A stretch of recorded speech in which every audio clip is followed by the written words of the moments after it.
Standing out as a candidate during the hiring process will increase your chances of getting the job of your dreams. If you understand how to build the perfect application, you'll be able to showcase your professional experience, your skills, and why you will be the perfect fit for the role. During this episode, we will talk with Pauline Gabriel, recruitment coordinator for the assurance line of service here at PwC Luxembourg. She will share with us the latest best practices for resumes and cover letters, and will enlighten us on what candidates should and shouldn't do to really stand out to a recruiter. So, without further ado, let's jump right in. Hi Pauline, thank you for joining us today. How are you? Hi Anne-Catherine, I'm good, and you? I'm very well. It's a little bit rainy today outside, so it's more of a grayish weather, so it's not the sun as we had yesterday, but still a good day. Welcome to Luxembourg.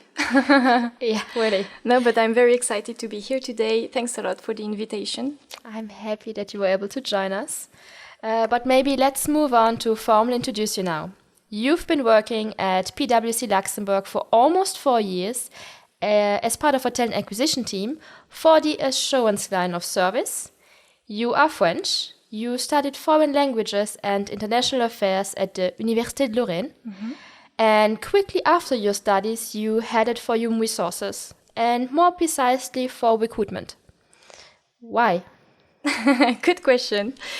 To be transparent, it was not obvious for me when I was studying, because studying international affairs and foreign languages, so you are, I would say, studying a lot of different courses, just a bit of HR and a bit of logistics and a bit of accounting, a bit of finance, but a bit of everything. So it's not that clear and obvious for you to just select what you are going to do.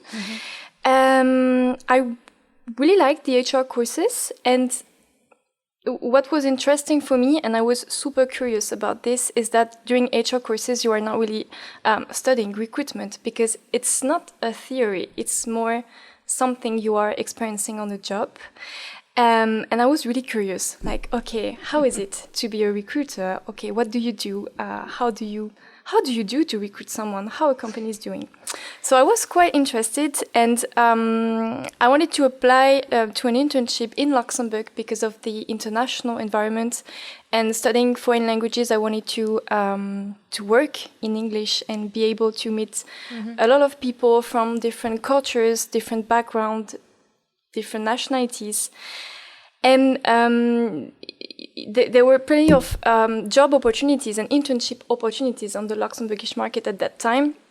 But to be honest, my first experience was not the best one, because when you don't have a lot of experience at school, it was at the end of my bachelor's degree. I had a job which was too administrative for me. Mm-hmm. But I liked the environment and the fact that people were just meeting us in order to get a job. So I decided to continue in this field, and had another internship more focused on recruitment in recruitment agencies. So it was pure recruitment, meeting people, screening CVs, calling people, calling clients, trying to find the perfect match for a job, and I really liked it. Hopefully I had a permanent contract after my last internship of my master's degree. And I really liked it, and I stayed there for 2 years before joining PwC Luxembourg as a recruiter. So I have now around 5 years of experience in the field. I really like the fact that that in recruitment we really have the experience on the job, so we just need to practice, we just need to be confronted to different cultures and challenges, different hiring managers, different expectations, and I also like the human contact and the fact that it's not an exact science, to work in recruitment. So it's really a challenge. Each personality is unique, and it's a challenge for each interview I'm doing. It's a big challenge, and I really like it. As a recruiter, you have to grow yourself as a person constantly to face those new challenges. And there's every day is different in recruitment. Every candidate is different. Every process is different. Yes, exactly. And here in PwC Luxembourg, I'm lucky enough to meet people from all around the world. So I can have, for example, 4 interviews in a day, and I'm interviewing one Lebanese, one Mauritian, one, I don't know, Armenian, one from Morocco. So I have the feeling I'm also traveling a bit through recruitment with my interviews, even if I'm not speaking, of course, about life in those different countries and what kind of cities I would like to visit. But still, you exchange about the culture also of people and how they are perceiving things, how they understand their environment, what is their working style, and if it would be also a good fit with our working style here in Luxembourg. Yes. And maybe for those who don't know, the assurance line of service is the one with the audit department, the biggest line of service we have here at PwC Luxembourg. Maybe to clear up why you have so many different nationalities. I do too in advisory, but it's a little bit different still from the profile point of view. But maybe to switch to the next topic and how the process has changed. The job search process has always been a tricky process, especially for those who are about to start their professional journey coming out of university. Are there any changes in the application process in 2022, or is it any more complicated to get the dream position and stand out? I would not say that it's more complicated now in 2022 because the market is also in line with the new kind of profiles, people, new generations we have now in the market. I would say that in 2022, the recruitment process, recruitment in general, tends to be more and more digital and automated, especially after COVID situation. True. We had no choice, I would say. So hopefully a lot of companies, they have started to digitalize already before, such as PwC. But now we have no choice. But it's also, I think, a very good thing because with technologies and data analytics, everything is possible now.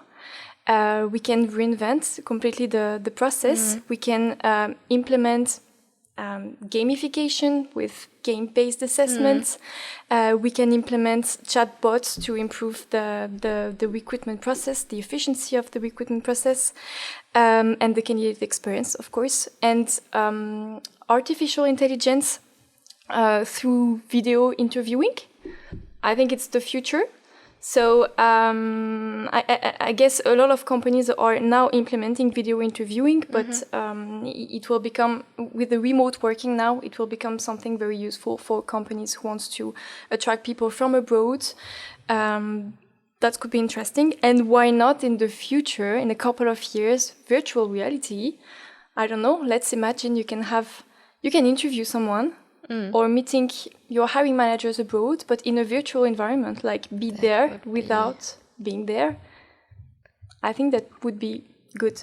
Like you see, all the meetings we have, even at the office, we do them remotely most of the time. But you can be in a virtual environment, sitting around a table with people in front of you, but not being there. Why not? I mean, I think we need to be really open to any kind of new possibilities. While still making sure that we do not lose the human touch.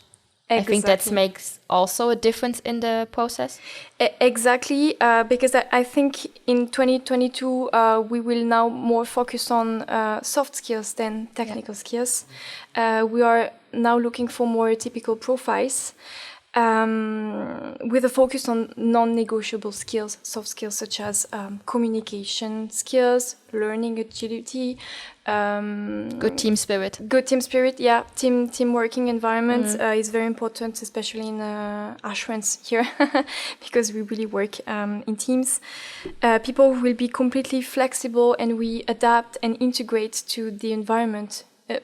Today, the jobs are completely transforming the environment as well. So we need people who will still be there during the transformation. That's what we target. And I think a lot of candidates can now could be a good fit for what we are looking for. And just bouncing back on what you said, there is this stereotype out there that we as recruiter only need a few seconds to scan a resume.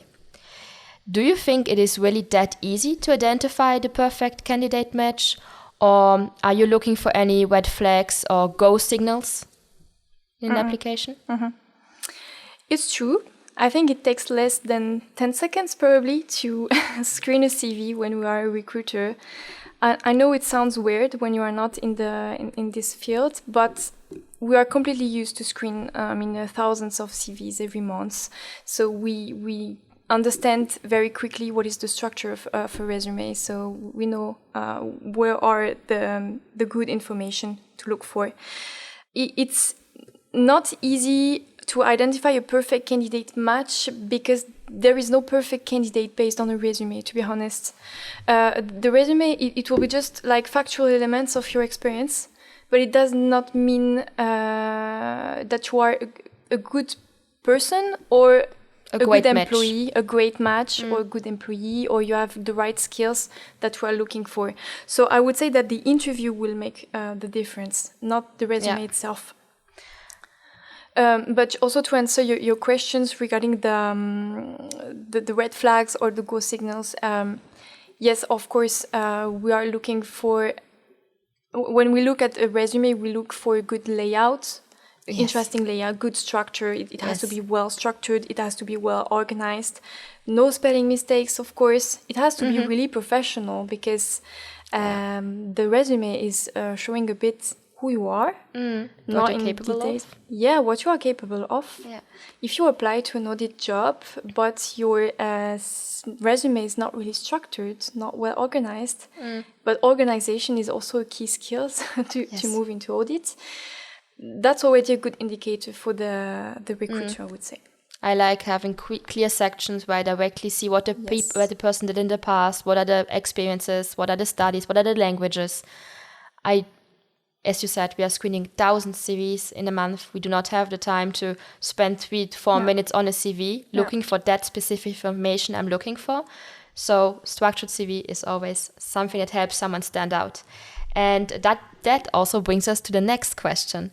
What do you think helps a candidate to stand out on the job market in 2022? And I think we already talked about this. Are there any crucial skills or qualities people should bring to the table? Yes, as we mentioned earlier, I think what helps a candidate to stand out on the job market in 2022 will be soft skills, definitely, communication skills, be clear, be straightforward, give concrete, factual examples. Adaptability is so important, learning agility in general. I think it also depends on the recruiter you are meeting, because recruitment is somehow a bit subjective as well, because every candidate is unique. Depends on the company, the position. Yeah, but every recruiter is unique as well. Yes. Every hiring manager is unique, so it depends on so many things.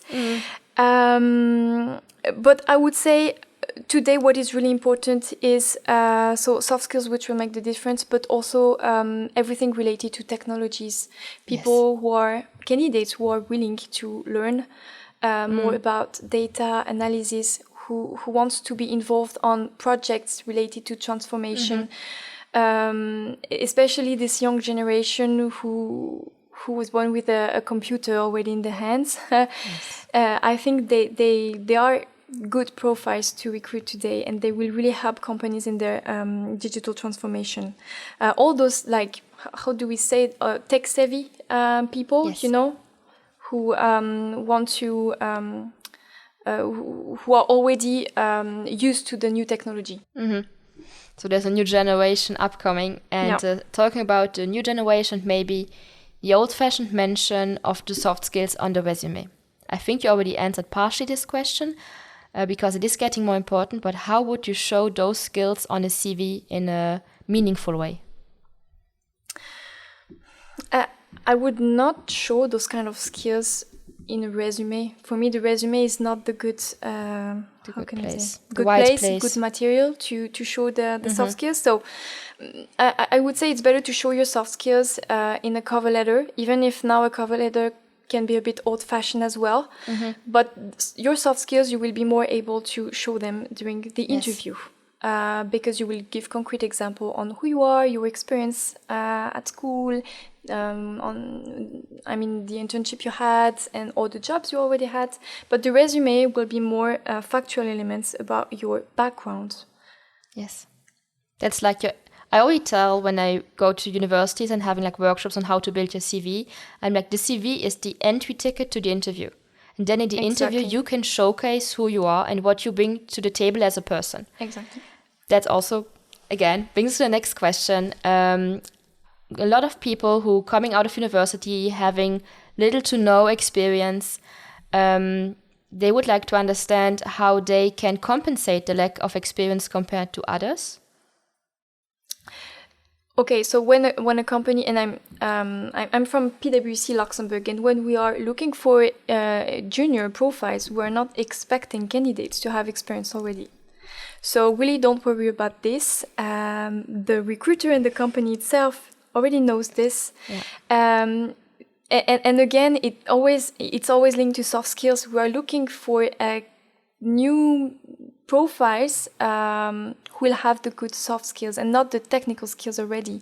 So you have your background at school, which could be interesting. You have your internships as well, which could be interesting. But if you don't have any experience, but you have the potential and the learning agility, and you are able during an interview to explain the kind of relevant soft skills you have acquired through other kind of experiences, I don't know, experiences abroad, or group works at school.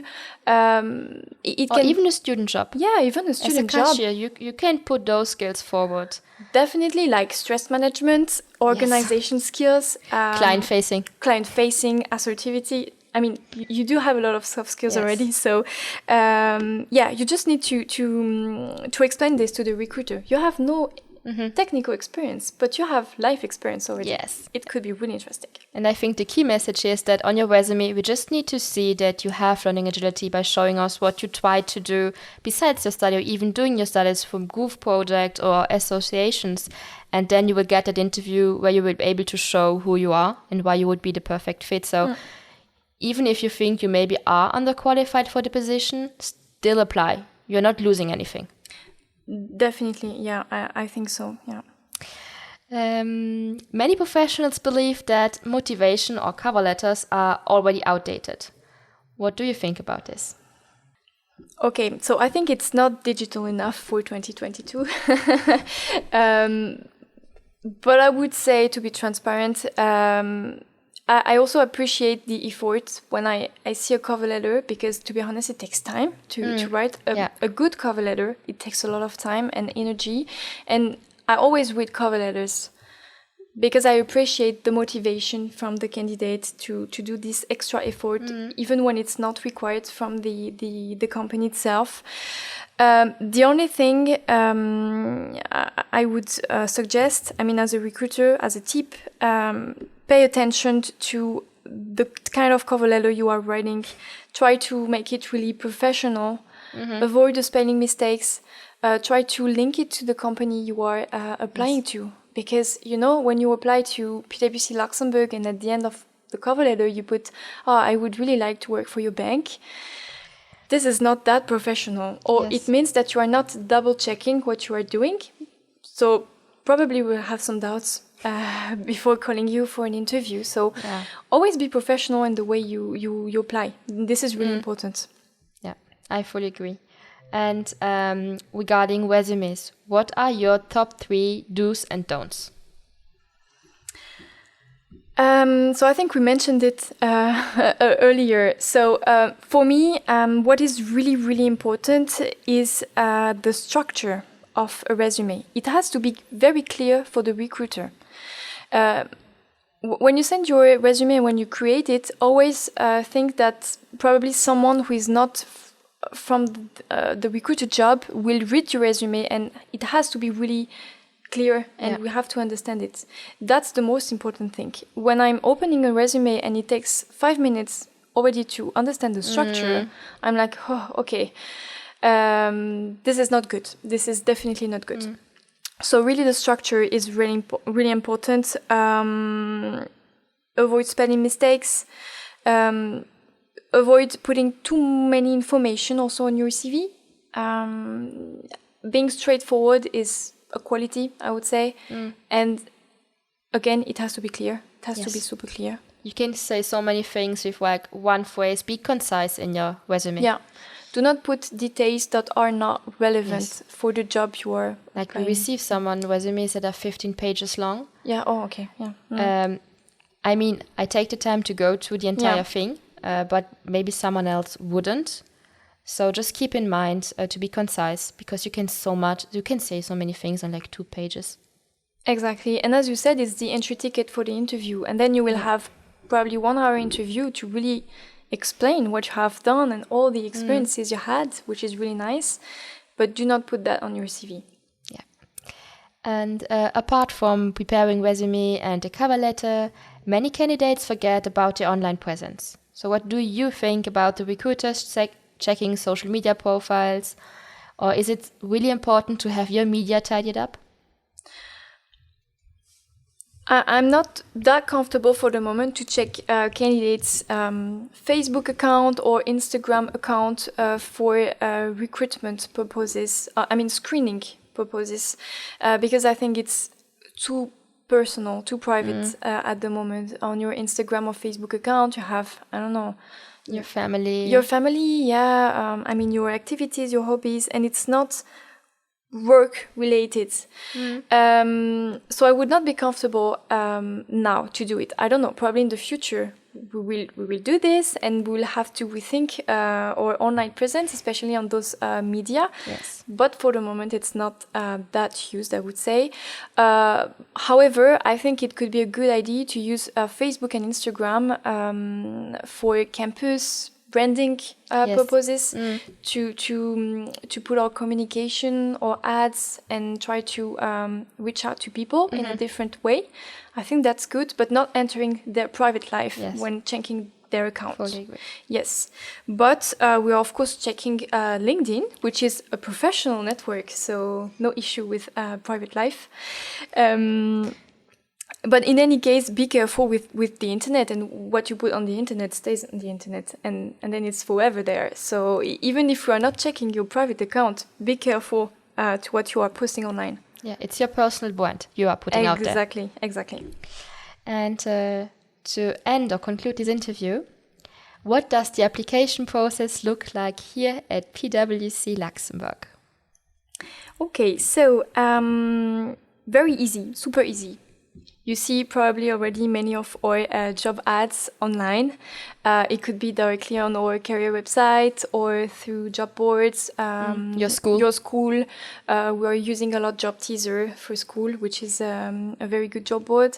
On LinkedIn as well. So do not hesitate to just click on the link, and then you have simply to upload your CV and cover letter if you want to make this extra effort to put the cover letter, of course. You will have some steps to complete before your application will be visible by a recruiter. Yeah. But once completed, so you have basically to put your personal information, it becomes visible for the recruiter in charge of this specific position you are interested in. And this recruiter will contact you if there is an interest. If no interest at that step, you will normally be notified by our system directly that your application is not relevant. Otherwise, we will invite you for an interview, and you will have the opportunity to meet our technical recruiters, so people from the business, from the job, who will share with you information about what they are doing and the career evolution, and very nice thing you can learn on this position. And ask all your questions. And also ask all your questions. You will have a lot probably. And you will meet also HR recruiters for the HR assessment. So you will probably meet Anne-Catherine. Maybe if you apply for advisory. And then following the interview step, and if positive, you receive an offer from the recruiter, and then the contract, and then you're here. You see, it's not that magic word. It's just filling out your application, and we will take it then from there. Exactly. So thank you, Pauline, for joining us today. Thank you so much for all those advice for the candidates out there, for the people maybe a little bit lost on the job market. And have a great day, okay? Thank you, Anne-Catherine. Thanks a lot for this invitation. And also tune in because we're doing a little series about recruitment and campus activities. So there will be an episode about what we do with universities where you can meet us. And there will also be a second episode about how to prepare for an interview, what kind of questions are coming towards you. And so check it out. That's it for today's episode. And if you don't want to miss out on our upcoming stories, hit subscribe and feel free to share. Let us know what you think. Thank you for listening and see you for the next episode of Casual Side.